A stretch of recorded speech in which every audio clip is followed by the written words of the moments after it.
stewardess, and she became a stewardess with Air France and stuck with them for years and flew on long haul routes.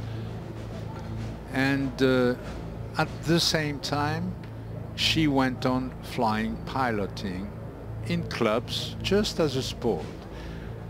And step by step, competition after competition, she became one of the best French aerobatic pilot. And then one day in 1988 she was in the French national team and she became the first French pilot to become a world champion in the modern era of aerobatics.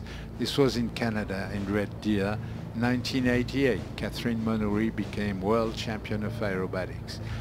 And then 12 years later, which is quite a long time in such a sport, she did it again and became again for the second time, and she's the only pilot to have done so. For a second time she became again world aerobatic champion.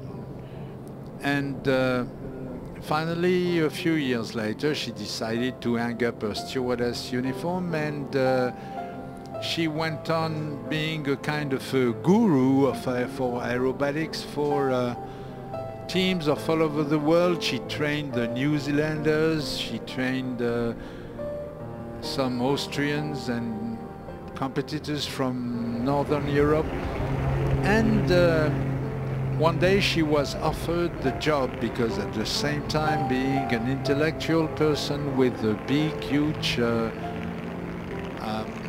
culture in terms of aviation, she was offered the job of becoming the director of the Le Bourget-based Air and Space Museum, which is the world's second most important aerospace museum in the world after the famous NASM in Washington.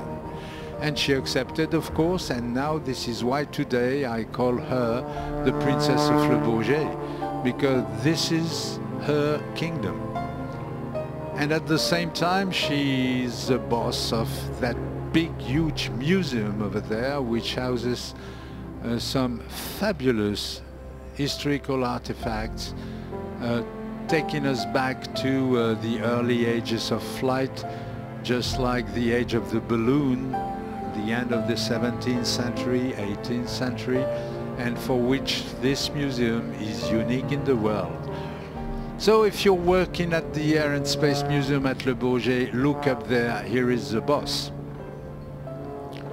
The boss doing a flat spin, 5 tons flat spin in an extra 300, which is an unlimited aerobatic piece of machinery, and she could still compete in world championships if she wanted to, but problem now is that she has so much work to do with the museum that she prefers to stick to demonstration aerobatics, but she still flies at the same level, which is world class level.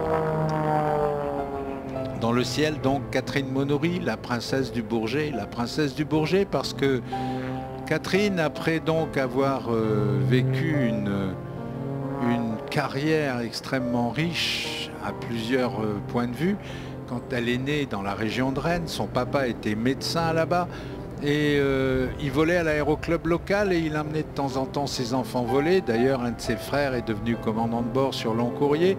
Et donc Catherine donc a commencé à voler quand elle était gamine. Et puis un peu après, elle est allée à la fac, elle a fait de la théologie et de la philosophie, s'il vous plaît, à haut niveau.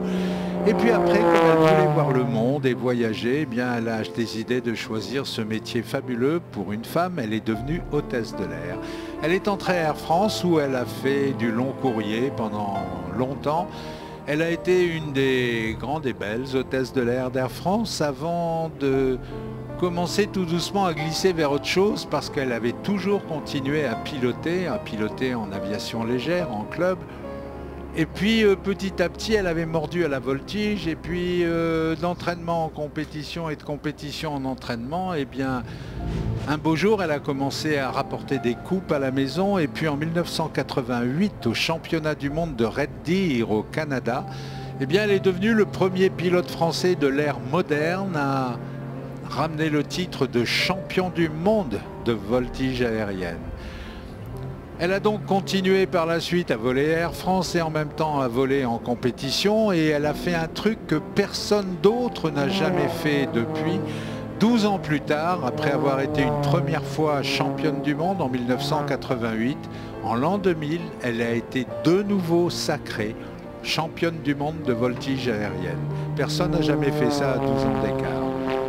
Et puis après, à un moment, elle a décidé que bon, Air France, elle en avait un peu fait le tour, surtout qu'on lui a proposé à ce moment-là de devenir le directeur ou la directrice du musée de l'air et de l'espace du Bourget, qui est situé ici sur l'aérodrome et qui est ouvert toute l'année et qui est tout simplement le deuxième plus beau et plus important musée du genre au monde après le National Air and Space Museum de Washington. À la limite, certains disent d'ailleurs que le musée du Bourget est même peut-être plus riche en tout cas que celui de Washington.